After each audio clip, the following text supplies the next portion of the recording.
Breaking news betting apps కేసులో విష్ణుప్రియ పిటిషన్పై high court shock ఇచ్చింది. ఎఫ్ఐఆర్ను కొట్టివేయాలని విష్ణుప్రియ వేసిన పిటిషన్ను కోర్టు కొట్టేసింది. దర్యాప్తుపై స్టే ఇవ్వడానికి నిరాకరించింది. పోలీసుల దర్యాప్తునకు సహకరించాలని విష్ణుప్రియను ఆదేశించింది. చట్ట ప్రకారం దర్యాప్తు కొనసాగించాలని పోలీసులను కోర్టు ఆదేశించింది. బెట్టింగ్ యాప్స్పై ప్రచారం చేసినందుకు మియాపూర్ పిఎస్లో విష్ణుప్రియపై కేసు నమోదైంది.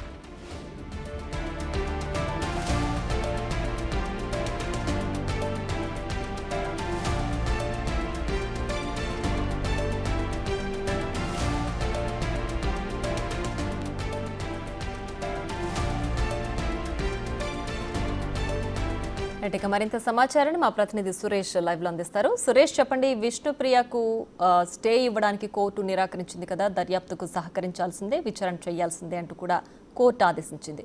ప్రజెంట్ విష్ణుప్రియ ఏం చేయబోతున్నారు, ఏంటి దీనికి సంబంధించి పూర్తి డీటెయిల్స్? పై నమోదైనటువంటి 2 కేసులపై క్వాష్ చేయాలని చెప్పేసి కూడా విష్ణుప్రియ హైకోర్టును ఆశ్రయించడం జరిగింది. హైకోర్టులో ఈరోజు విష్ణుప్రియకు సంబంధించిన పిటిషన్పై దర్యాప్తు జరిగింది. ఆ దర్యాప్తులో ఆమె కనీసం విచారణపై కూడా స్టే ఇవ్వాలి, లేదంటే ఈ కేసును కొట్టేయాలని చెప్పేసి కూడా ఆమె 2 అభ్యర్థులు కోరడం జరిగింది. కానీ హైకోర్టు రెండింటికి నిరాకరించింది. ఖచ్చితంగా పోలీసు విచారణకు హాజరు కావాల్సిందే, చట్ట ప్రకారం పోలీసులు కూడా వ్యవహరించాలని చెప్పేసి కూడా స్పష్టమైన ఆదేశాలు జారీ చేసింది. అయితే మియాపూర్తో పాటు పంజాగుట్టలో కూడా విష్ణుప్రియపై కేసు నమోదు కావడం జరిగింది. ఒకే బెట్టింగ్ యాప్స్కి సంబంధించి 2 వేరు ఎఫ్ఐఆర్లు ఎలా చేస్తారని చెప్పేసి కూడా పిటిషన్లో విష్ణుప్రియ పేర్కొంది. కానీ అయినప్పటికీ కేసుకు సహకరించాల్సిందే, విచారణ ఎదుర్కోవాల్సిందే అని చెప్పేసి కూడా హైకోర్టు స్పష్టం చేసింది. ఇప్పటికే పంజగుట్ట పోలీసులు ఎదుట ఒకసారి హాజరైంది, మళ్ళీ సోమవారం విచారణకు రావాలని చెప్పినప్పటికీ కూడా ఆమె డుమ్మా కొట్టింది. హైకోర్టులో పిటిషన్ ఉంది కాబట్టి హైకోర్టు డైరెక్షన్ ప్రకారం నడుచుకుంటానని చెప్పేసి పోలీసులకి సమాచారం ఇచ్చినట్టు తెలుస్తుంది. ఇక పోలీసులు కూడా హైకోర్టు ఎలాంటి ఆదేశాలు ఇస్తుందని చెప్పేసి కూడా ఈ రోజు వరకు వెయిట్ చేశారు. కాబట్టి హైకోర్టు ఆ విచారణలో ముందుకు వెళ్ళాలని చెప్పేసి గ్రీన్ సిగ్నల్ ఇవ్వడంతో ఇక విష్ణుప్రియని మరొకసారి పిలిచి విచారించే అవకాశం కనబడుతుంది. రీతు చౌదరి అదేవిధంగా విష్ణుప్రియని ఒకే రోజు విచారించారు. విష్ణుప్రియ ఆ సూచన మేరకే తాను కూడా బెట్టింగ్ యాప్స్కి ప్రమోషన్ చేశానని చెప్పేసి రీతు చౌదరి కూడా స్టేట్మెంట్ ఇచ్చింది. కానీ పోలీసు విచారణకు విష్ణుప్రియ ఏమాత్రం సహకరించలేదని చెప్పేసి కూడా పంజగుట్ట పోలీసులు చెప్తున్నారు. వారు అడిగిన ప్రశ్నలకి ఎలాంటి ఆన్సర్ ఇవ్వకుండా తప్పించుకునే ప్రయత్నమే చేసింది తప్ప ఈ బెట్టింగ్ యాప్స్కి సంబంధించి ఎప్పటి నుండి ప్రమోషన్ చేస్తున్నారు, అసలు ఎన్ని బెట్టింగ్ యాప్స్కి ప్రమోషన్ చేశారు, డబ్బులు ఏ రూపంలో తీసుకుంటున్నారు అని చెప్పేసి పోలీసులు అనేక ప్రశ్నలు అడిగినప్పటికీ కూడా కొన్నిటికి మాత్రమే విష్ణుప్రియ సమాధానం చెప్పింది. ఆ తర్వాత సోమవారం విచారణకు రావాల్సి ఉండకపోటికీ మళ్ళీ హైకోర్టును ఆమె ఆశ్రయించింది. కాబట్టి ఇప్పుడు మరొకసారి పోలీసులు నోటీసులు జారీ చేసి విష్ణుప్రియను విచారణకు పిలిచే అవకాశం కనబడుతుంది. ఇప్పటికే ఆమె 16 బెట్టింగ్ యాప్లకి ప్రమోషన్ చేసినట్టుగా పోలీసులు గుర్తించడం జరిగింది. ఆ బెట్టింగ్ యాప్స్ అన్నిటిని కూడా మొత్తం ఆన్లైన్లోనే ఆమె డబ్బులు తీసుకుంది. ఒక్కొక్క బెట్టింగ్ యాప్ నుంచి నెలకు ₹1,00,000 దాకా అని చెప్పేసి కూడా చెప్తున్నారు. కాబట్టి అసలు ఎన్ని లక్షల రూపాయలు విష్ణుప్రియ సంపాదించింది, బెట్టింగ్ యాప్స్ నిషేధం ఉన్నప్పటికీ కూడా తెలుగులో ఎందుకు ఇక్కడ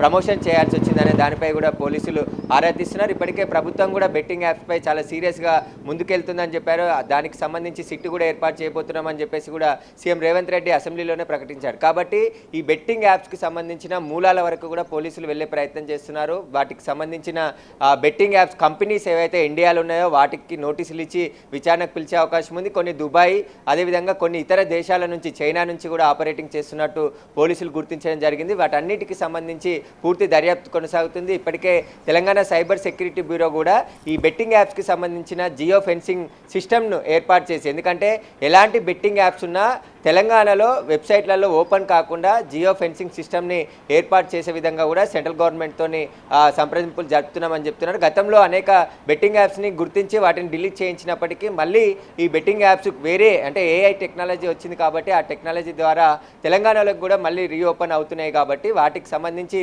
చర్యలు ఎలా తీసుకోవాలనే దానిపై సైబర్ సెక్యూరిటీ బ్యూరో ఒకవైపు విచారణ చేస్తుంది. అదేవిధంగా ఇప్పుడు పంజగుట్ట మియాపూర్లో నమోదైనటువంటి కేసులో పోలీసుల దర్యాప్తు కూడా వేగం పెంచారు. ఇప్పటికే మియాపూర్లో నమోదైనటువంటి కేసులో బెట్టింగ్ యాప్స్ కంపెనీల పైన కూడా కేసు నమోదు చేయడం జరిగింది. కోర్టు అనుమతి తీసుకొని న్యాయ సలహాలు తీసుకొని ఎవరైతే నిర్వాహకులు ఉన్నారో వారిపైన కూడా చర్యలు తీసుకోవాలి. ఎందుకంటే ప్రమోషన్ చేసిన వారు ఎలా వారి చేతనే ప్రమోషన్ చేయించారు కాబట్టి ఎవరైతే నిర్వాహకులు ఉన్నారో అసలు వీరి మధ్య ఎవరు ఉన్నారు, ఇక లీడ్ తీసుకుంది ఎవరు, తెలంగాణలో బెట్టింగ్ యాప్స్ ప్రమోషన్ చేయించడానికి కారణం ఎవరు, అసలు వీటన్నిటికి సంబంధించి సమగ్రంగా పోలీసులు విచారణ చేయబోతున్నారు. ఇక విష్ణుప్రియ పంజగుట్ట పోలీసులు ఎదుట ఇటు మియాపూర్ పోలీసులు ఏట విచారణకు హాజరు కావాల్సి ఉంటుంది. నిన్న ఇమ్రాన్కి కూడా హైకోర్టు ఊరట ఇవ్వలేదు, ఖచ్చితంగా విచారణ ఎదుర్కోవాల్సిందే, మీ మీద నమోదైన కేసులను ఎట్టి పరిస్థితుల్లో కొట్టేసే ప్రసక్తి లేదు అని చెప్పేసి హైకోర్టు స్పష్టమైన ఆదేశాలు ఇచ్చింది. కాబట్టి ఇప్పుడు పోలీసులు దర్యాప్తులో వేగం పెంచి వీరందరినీ కూడా ఒకవేళ విచారణకు సహకరించకుంటే అరెస్ట్ చేసి రిమాండ్కి తరలించి ఆ తర్వాత కస్టడీకి తీసుకొని విచారించే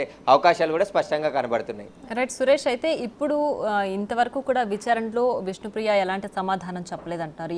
ఎక్కడ కూడా నిర్వాహకుల పేర్లు కానీ లేదంటే అసలు ఎక్కడి నుంచి ఈ మొత్తం కూడా రన్ చేస్తున్నారన్న వివరాలు అసలు ఎక్కడ బయటకు రాలేదా?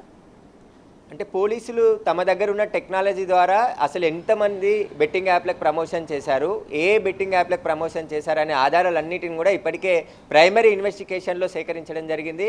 విష్ణుప్రియ మొత్తం 16 బెట్టింగ్ యాప్లకి ప్రమోషన్ చేసినట్టుగా పోలీసులు గుర్తించారు. ఆ 16 బెట్టింగ్ యాప్ల నుండి నెల నెల ఈమె ఆన్లైన్లోనే డబ్బులు తీసుకున్నట్టు కూడా పోలీసులు గుర్తించడం జరిగింది. ఆమె బ్యాంక్ స్టేట్మెంట్కి సంబంధించిన పూర్తి స్టేట్మెంట్ కూడా ఇవ్వాలని చెప్పి బ్యాంక్ అధికారులకు కూడా నోటీసులు జారీ చేయడం జరిగింది. ఆ స్టేట్మెంట్ తీసుకొని అసలు ఎన్ని లక్షల రూపాయలు ఈమె బెట్టింగ్ ప్రమోషన్స్ తీసుకుంది, వాటికి సంబంధించి ఈమెను ఎలా అప్రోచ్ అయ్యారు, అసలు ఆ బెట్టింగ్ యాప్స్ సంబంధించి ఎవరు ప్రమోషన్ చేయమంటే విష్ణుప్రియ ప్రమోషన్ చేసింది, వారితో డైరెక్ట్గా లింక్ ఉందా లేదంటే మధ్యవర్తుల ద్వారా ఈ బెట్టింగ్ యాప్స్కి ప్రమోషన్ చేశారనే దానిపై కూడా పోలీసులు ఆరా తీస్తున్నారు. ఈ కేసుకు సంబంధించిన పూర్తి ఆధారాలను ఇప్పటికే పోలీసులు సేకరించారు. ఎందుకంటే సైబర్ సెక్యూరిటీ బ్యూరో దగ్గర లేటెస్ట్ టెక్నాలజీ ఉంది. ఒకవేళ డిలీట్ చేసినప్పటికి కూడా పోస్టులు పెట్టి డిలీట్ చేసినా మళ్ళీ రీట్రీవ్ చేసే system Hyderabad cyber security bureau పోలీసుల వద్ద ఉంది. కాబట్టి ఎవరు ఏ బెట్టింగ్ యాప్స్కి ప్రమోషన్ చేశారు, ఎంతెంత డబ్బులు తీసుకున్నారు, వాటికి సంబంధించిన పూర్తి వివరాలను కూడా పోలీసులు రాబట్టే ప్రయత్నం చేస్తున్నారు. ఎందుకంటే తెలంగాణ వ్యాప్తంగా కాకుండా తెలుగు రాష్ట్రాల్లో అనేక మంది యువకులు